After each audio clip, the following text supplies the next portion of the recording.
حضرت عیسیٰ علیہ السلام بغیر باپ کے پیدا ہوئے، آیا ان کی پیدائش کہاں واقع ہوئی، اور پیدائش کے بعد حضرت مریم علیہ السلام پر جو الزامات لگائے گئے انہوں نے کس طرح قوم کے سامنے پیش کیا؟ آیا حضرت مریم علیہ السلام نے خود آ کر قوم کو یہ بتایا کہ یہ ایک معجزہ ہے، یا حضرت عیسیٰ علیہ السلام نے اپنی زبان سے خود یہ الفاظ کہے جو الفاظ مشہور قرآن کے اندر موجود ہیں، ان کے بارے میں بتائیں؟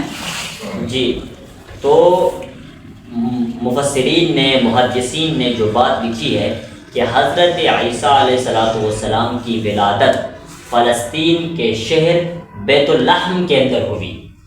اب یہ ولادت تو ہوئی، لیکن یہ ولادت کیسے ہوئی، اس واقعے کو اللہ تبارک و تعالیٰ نے قرآن کریم میں ذکر کیا ہے، اور ہو بہو ذکر کیا ہے۔ تو میں یہ چاہتا ہوں کہ قرآن کریم سے آپ حضرات کو یہ بتا دوں کہ قرآن کریم کے کس صورت میں اللہ تبارک و تعالیٰ نے حضرت عیسیٰ علیہ السلام اور حضرت مریم کے واقعے کو بیان کیا ہے، اور اس میں حضرت عیسیٰ علیہ السلام کی ولادت کا واقعہ بھی ذکر کیا ہے۔ تو سورہ مریم کی رکوع نمبر 1 جہاں ختم ہوتی ہے، اس کے بعد وَاذْكُرْ فِي الْكِتَابِ مریم سے حضرت مریم علیہ السلام کا قصہ اور حضرت عیسیٰ علیہ السلام کی ولادت کا واقعہ شروع ہوتا ہے رکوع نمبر 2 تک۔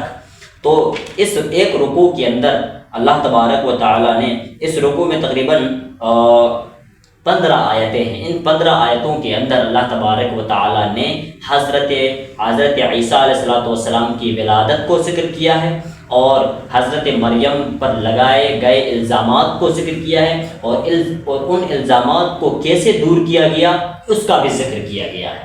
تو میں چاہتا ہوں کہ وہ عبارت پڑھ کے آپ حضرات کے سامنے پیش کروں۔ سب سے پہلی بات کہ اللہ نے فرمایا وَاذْكُرْ فِي الْكِتَابِ مریم، کہ آپ تذکرہ کریں، یہ نبی کو خطاب ہے کہ اے نبی آپ تذکرہ کریں ان مخاطبین سے مریم علیہ السلام کا، اِذِ انتبذت من اہلہا مکانا شرقیہ، کہ جب انہوں نے اپنے گھر والوں سے مشرقی جانب علیحدگی اختیار کر لی۔ تو اب حضرت مریم اتفاقی طور پر مشرق کی جانب گئی تھی، تو عیسائیوں نے کیا کیا؟ اپنا قبلہ مشرق کی جانب بنا دیا۔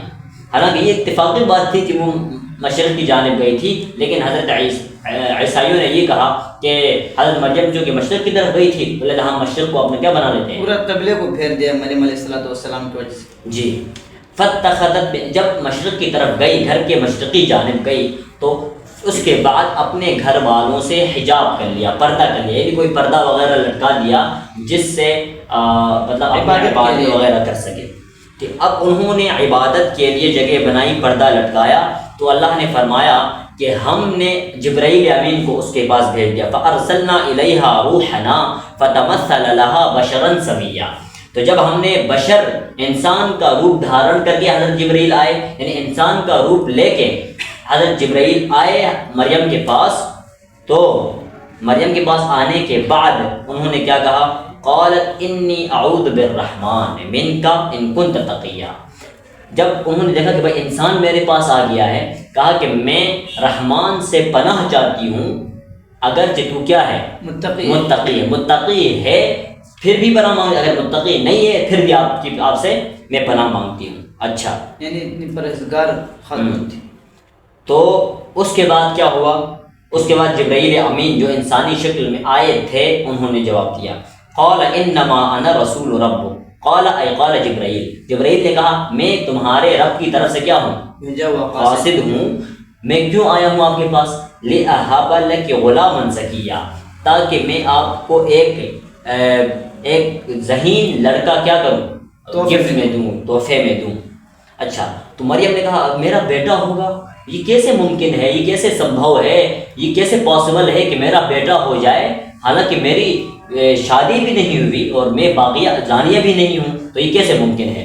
کہا قالت انا یکون لی غلام، کہا کہ کیسے ہوگا میرے لیے لڑکا، ولم یمسسنی بشر، کسی بشر نے مجھے نہیں چھوا بطور نکاح کے، ولم اک بغیہ، اور میں زانیہ بھی نہیں۔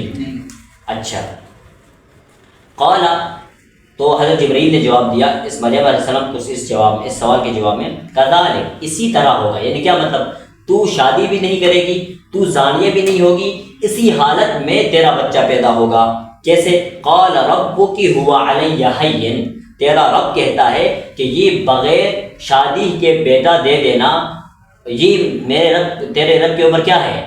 آسان آسان ہے۔